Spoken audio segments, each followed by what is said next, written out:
एक रात अपने घर पर टीचर साक्षी अपने स्टूडेंट्स के एग्जाम पेपर चेक कर रही थी। तभी उसके पति संजय उसके बगल में आकर बैठ गया। संजय अपने मोबाइल में मस्त था, गेम खेल रहा था। अचानक साक्षी की आंखों से आंसू बहने लगे। वो जोर जोर से रोने लगी। जब संजय को रोने की आवाज आई तो उसने मोबाइल से बिना आंख हटाए पूछा कि क्या हुआ साक्षी, रो क्यों रही हो? मुझसे नाराज हो क्या? साक्षी बोली, नहीं, मैं तुमसे नाराज नहीं हूं। दरअसल मैंने स्कूल में परीक्षा के तौर पर एसे राइटिंग में एक बहुत ही अच्छा विषय दिया था कि अगर आपकी इच्छा हो तो क्या बनना चाहेंगे। पति संजय जोर से हंस पड़ा। तो इसमें रोने वाली क्या बात है? फालतू में मेरा गेम खराब कर दिया। साक्षी बोली, संजय 2 मिनट फोन छोड़ो और ये देखो एक बच्ची ने क्या लिखा है उस एसे राइटिंग में। तुम खुद पढ़कर रो पड़ोगे। संजय ने कहा, अरे मैं थका हुआ हूं, प्लीज तुम पढ़कर सुना दो। साक्षी ने आंसू पोंछकर पढ़ना शुरू किया। डियर टीचर, मेरा ये एसे राइटिंग मेरे पापा को ना दिखाना, वरना मुझे बहुत डांट पड़ेगी।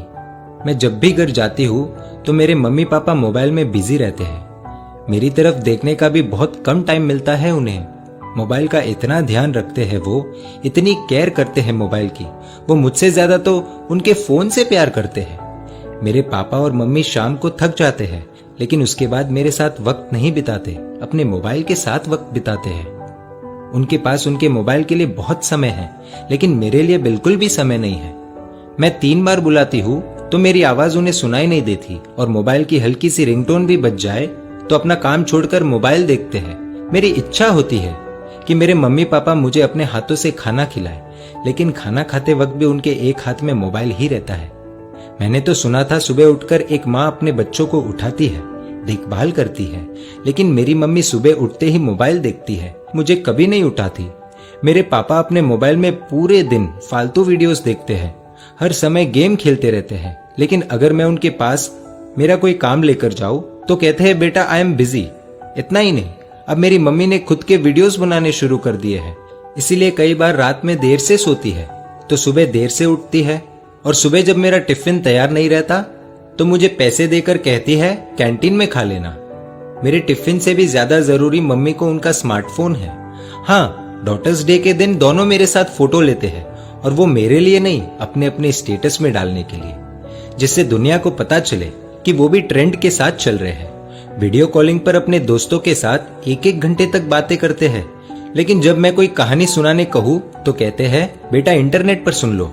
वो दोनों ही मेरी आदतें बिगाड़ रहे हैं। फिर कल अगर मैं गलत रास्ते पर चली गई तो पूरी दुनिया मुझे गलत बताएगी। इसलिए मेरा हमेशा से सपना रहा है कि मैं भी एक स्मार्टफोन बन जाऊं, पूरे दिन अपने पापा के हाथों में रहूंगी, रात को सोते समय भी उनके आंखों के सामने रहूंगी, सोने के बाद भी उनका हाथ मुझ पर ही रहेगा। खाना तो नहीं मिलेगा, लेकिन हाँ, टाइम टू टाइम रिचार्ज होता रहेगा, मेरा पूरा ध्यान रखा जाएगा, मुझे खरोच भी नहीं आने देंगे, जहां भी जाएंगे मुझे अपने साथ ले जाएंगे, हमेशा दोनों की आंखों के सामने रहूंगी। संजय थोड़ा भावुक हुआ, लेकिन फिर से अपने गेम में लग गया और साक्षी से बोला कि ठीक है, अच्छा लिखा है, इसमें रोने जैसा कुछ नहीं है। तुम्हें इतनी सी बात पर रोना क्यों आ गया Sakshi? Be strong, come on. तो साक्षी ने कुछ ऐसा कह दिया कि खुद संजय भी अपने आप को संभाल नहीं पाया। साक्षी बोली कि संजय, ये ऐसे जिसने लिखा है वो अपनी ही बेटी है। दोनों के आंसू रुकने का नाम नहीं ले रहे। भागते हुए अपनी बेटी की बेडरूम में गए, देखा कि वो अपने मम्मी पापा की तस्वीर से लिपटकर सो रही है। ये दृश्य देखकर दोनों को रोना आ गया। साक्षी और संजय दोनों ने अपनी बेटी को नींद से जगाया। उसको उठाकर दोनों ने क्षमा मांगी, कहा कि बेटी, तुमने हमारी आंखें खोल दी, हमें माफ कर दो। अब से स्मार्टफोन नहीं, तुम हमारी आंखों के सामने रहोगी। पूरे परिवार के लिए बहुत ही भावुक पल था। दोस्तों, इस कहानी से आपको क्या सीख मिली, कमेंट द्वारा बताएं। और अगर आपको लगता है कि ये कहानी शेयर करने जैसी है तो तुरंत अपने दोस्तों, परिवारजनों और रिश्तेदारों के साथ शेयर कीजिए और ऐसी सुंदर कहानियों के